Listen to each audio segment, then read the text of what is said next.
so excited to catch up with you because obviously over the last 3, 4-ish years, I've gotten to know you professionally and obviously personally as well. But I feel like we've never had a one-on-one like this. Keep me honest No, here. we haven't. This is definitely the first time, and so thank you for reaching out. Yeah, no, I'm excited. So let's get started. I love starting out with just hearing people's career journeys. And I think you only get so Mhm. much on LinkedIn or even on a resume. So I like to hear kind of the decision points that you had and where you're at now. Yeah, so I landed in ed tech after university. So I was looking to go from University of Guelph back home to Ottawa, and I was so nervous about trying to find a job. So I was just applying anywhere and everywhere, and I didn't know where I was going to land. And funny enough, I actually applied to a sales role at this company, this edtech company, and A, I wasn't sure about sales, and B, I wasn't even ready when they needed the person. So I think they needed them February. I was still in school to April. Thankfully, they kept my resume aside, knowing that they were going to be hiring a marketing coordinator soon enough. And they actually called me back a couple months later and said, "Hey, we would love to interview you and see if this is a good fit." And so I that's where I landed. And it was a great stepping stone, I think, in my career. The business itself had several different models: B2B, B2C, B2B2C. And as we grew the marketing team there, we also grew a marketing services type of team, or I guess business line almost. And so not only were we supporting sales teams or product teams from a B2B lens, we were also doing these really fun campaigns going B2C, targeting students, contests. We were doing co-marketing with different publishers. Wow. And so it was such an array of different types of strengths that you need to learn. Definitely did the conference circuit, traveled a lot into the States, which was fun. Yeah. And what's And better than having travel in your early 20s as part of your job, right? it's so fantastic. It was so great, especially going to the US a lot. And that was a lot of fun. Mhm. And so it just, and our team was very young and we were all a bit different personality wise, but we all brought so many different strengths and perspectives to the team. And I learned a lot about working with and managing the work of different types of people and how to try to motivate them, or how can we work better as a team, and how can we have this open door of feedback as well. And yeah, it was the biggest lesson for me in so many different ways. So I was there for about 5 years and I was getting the itch for change. And I was living in Ottawa at the time and decided to head to Toronto and do something completely different. And I found myself at a more or less like a consulting custom software development company. And it was very different in that you're working with Fortune 500 companies, but you're selling a packaged service, retainer type Hmm. of product, if you will, and so more services. And that was very different, longer sales cycles, having to really work with sales. And there wasn't much marketing presence or expertise internally yet. So I was really the first marketing hire. And so we had to really focus on expertise building and showcasing ourselves at conferences and really showing ourselves as experts in DevOps, big data, and all these very technical fields. And then how long were you at that company for before you made the switch to Shopify? I was just over 3 years, maybe just under four, somewhere 3 to 4 years. And then I made the move. It was end of 2019, and I just thought, this is going to be great. I'll be Mhm. downtown Toronto. I won't have to commute as much. I got this downtown job. It's going to be awesome. And then 3 months later, the pandemic came and changed it. But it was well worth the move, and For I'm sure. still so grateful for that. That's crazy that it was only 3 months that you were in the team with us and we were in the office. It feels like so much longer, doesn't it? Because It I feel like did. it was such a full experience. We had so many great times and memories. So it feels a lot longer than that. I know. I think too, when I came in, it was also very hectic. It was a week before Black Friday. And so the team was just buzzing about that. So I felt like it came at a good time. I got a taste of what Shopify's like big. shiny season is, but also people were ready to just kind of start disconnecting a little bit in December and reconnecting with teams and reviewing what they did. And so it was an exciting time. But yeah, it was only 3 months. And Yeah. Summit happened too. So that was the last live summit. Hmm. And so I think that was great. So I think I just came at the perfect event season. Or yeah, you got to see everything before everything got shut down. Yeah, exactly. Cool. And then from Shopify, how has your career transition since then? Yeah, so from Shopify, I took some time to think about what I wanted, and I decided I was even thinking maybe a slight career change, but I couldn't figure out exactly what it would be. And I kept interviewing for growth marketing, product marketing type of roles, and I realized through those conversations I did get excited and ignited, and I just wanted to stay in this realm of my career still. And so where I've landed now is a company called Wonder School. So it's a US company. And basically, first and foremost, we connect parents with childcare providers. So we very much look like an Airbnb, but you're looking for some place for your child to stay, whether preschool, after school care. And so you can put in the filters as if you're looking like an Airbnb for what you need for your child. Mhm. And it's been very rewarding and learning a lot about childcare and the implications state to state and how it's changed. That's awesome. Yeah. And being a mom now, I can 100% see the value in that kind of a platform. You guys are not in Canada yet, right? Primarily based in the US No, right now. yeah. We do have plans for world domination, but Yeah. All right, cool. Let me know when you guys get here because I'll definitely be taking up on your services.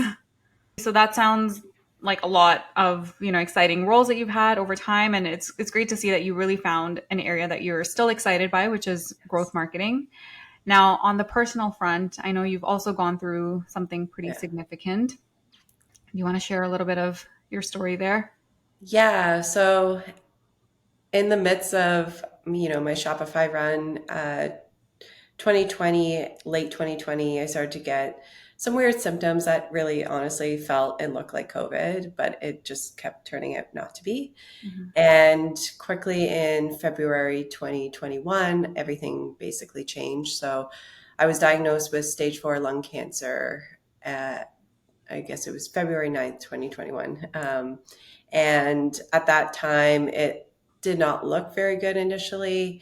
I was basically told you only have a few months to live and you'll need to start to get your affairs in order. And it was a complete shock. I think cancer is always the last thing you expect to hear, especially when you're young, or the last thing you hope to hear.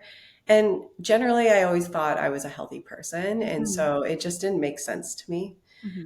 And but within a few weeks, things started to change around. Through biopsies and testing, we could figure out there's a specific mutation, and we have specific drugs for this, and we can actually extend your life, and it will be much longer than we initially thought. And so it was such a wild, tumultuous couple weeks and really month of trying to figure this all out and doing a lot of different treatments. I had to really work on getting the cancer in my lung down as it was growing, and the big symptom I had was shortness of breath while coughing, and I was coughing nonstop. And so there was just a lot of procedures early on. And I throughout that process, I decided that I needed to take a break and step away from work, and I took Hmm. leave. And that was hard to come to, but I wasn't able to make it through the full workday. I was having a lot of side effects from treatment, and I knew it's not how I wanted to show up. But it was very interesting to see my reaction and how strongly held I was to the definition of me and my career. Like they were Hmm. together, and stepping away was so incredibly difficult. Right. But I would say to anyone, do it. Your job is still there. It's so Hmm. needed. And there's times in your life where, you know, you will need this, or you may need a break, Hmm. and to get away and do it. For sure. What was that time like for you, Katie, from the point of having symptoms? And I'm sure, Googling them and trying to like figure out, okay, what this is and self diagnosing and not really getting answers, that waiting period. Because I imagine that's a really tough time as well, leading up to, okay, finally getting clarity, not the news that you were hoping for, of course, Yeah. but at least there's some clarity and now, okay, figuring out a treatment plan towards it. But what was that waiting time like? It was hard. And at the first part, it was just a bit of a cough and it just kept getting worse and worse. And so Mhm. I didn't think too much of it. I had previously, the year before, I had a cough that lingered around for about a month. And so I just thought, this is something I get in the fall. It's as if my body wants to get sick, it doesn't fully get sick. And we just went through, well, maybe you have asthma. And so we put you on this puffer and we try that for 2 weeks. And then we try another one. And I just felt like there was care and Mhm. we were trying to figure it out.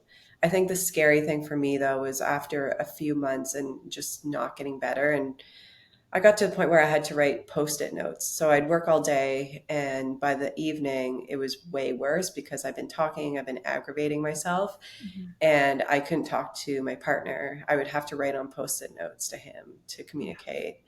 Wow. And that's when it was getting really scary. And so we did an x-ray at the end of January and I had blood work lined up a few days later. And I think the scariest part out of all of it was that, yes, I wanted an answer, but I really thought maybe it was lung respiratory, Mhm.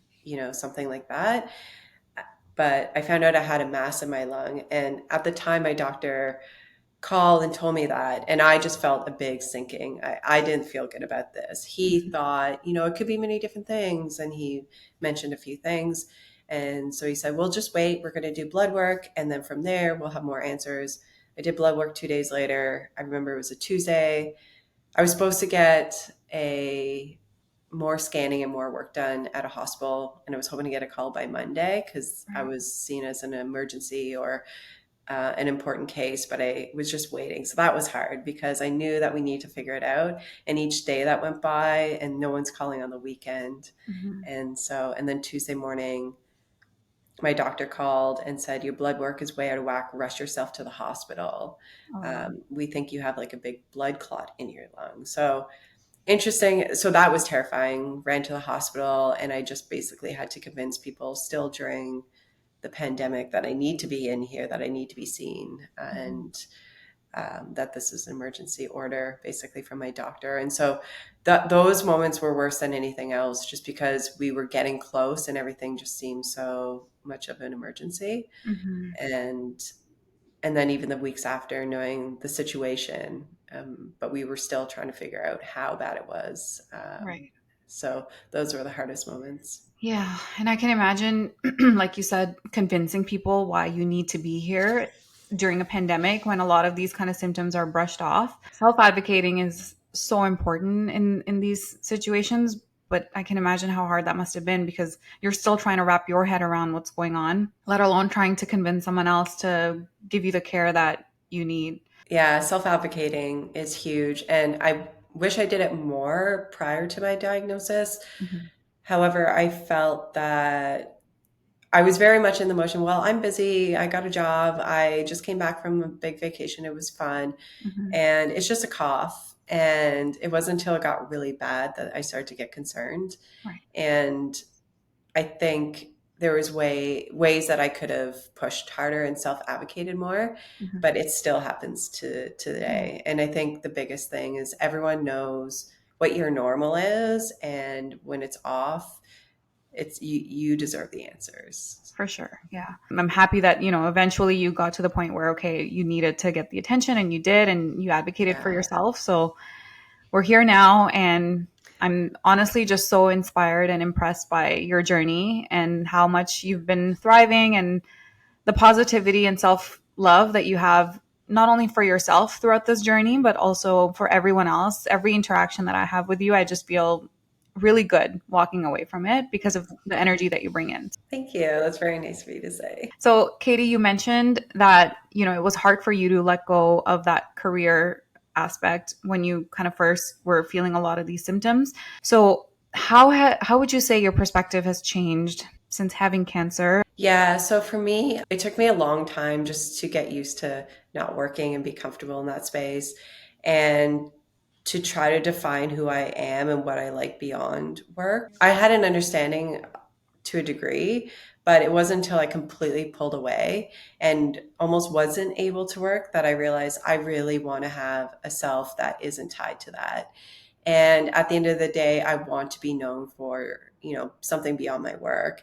And a lot of my friends and family don't know exactly what I do every day either. And so they don't even see that side of me. So I'm like, how can my friends and family that know me really well, they don't even know the side that is a huge identity to me. And Mhm. so I just realized things weren't really adding up. And so for me, I've just decided to realize when I'm getting overworked and stressed about work that it's not worth it. And so I just find I put in more boundaries or just communicate and prioritize. And I don't get as anxious as I used to before going on vacation. There's so many things that I didn't realize until I pulled away that I would get anxious about. They were just Mhm. so normal. I heard this quote not too long ago, and it was one of the managers or leaders at Gap. And he goes, "Remember, folks, we just make jeans. We're not doing anything else, like we're not saving lives. Like we shouldn't be stressing about this." And so that's something I remind myself as well, is that work is one avenue for me to express myself. And it's one way that I pay the bills. It's one way that I get fulfillment, and to make sure that I keep doing that. So if the job isn't right for me, or if the workplace itself isn't right for me, I need to make a change as soon as possible and always be evaluating those pieces. Mhm.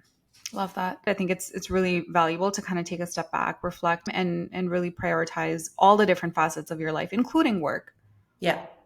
Yeah. And I think I just always think for me, connection is really important. Connection, feeling love, giving love is really important. Curiosity is really important.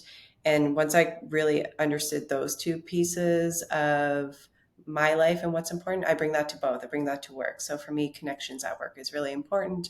Curiosity as well. So can I take on a new type of work that is really interesting to me? Or how can I learn the most? Or what can I get from this that Mhm. is serving me? Of course, we're all working for a company, we're working for people, and it seems that you're always working for someone else, but there's so much that you can take away, and you should be able to craft that into your job description. Yeah, and I think that's a great point because when you are acting on what's most important to you, what you're good at, what you enjoy, then you actually show up better for your company or for your relationship. So it's kind of a win-win for both ultimately.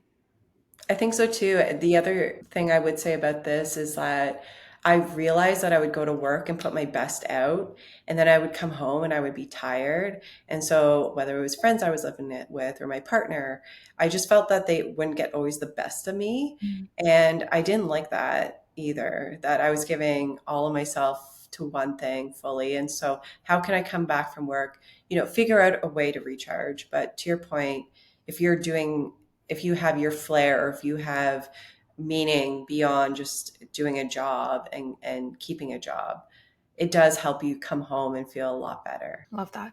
Okay, so what does a day in your life right now look like?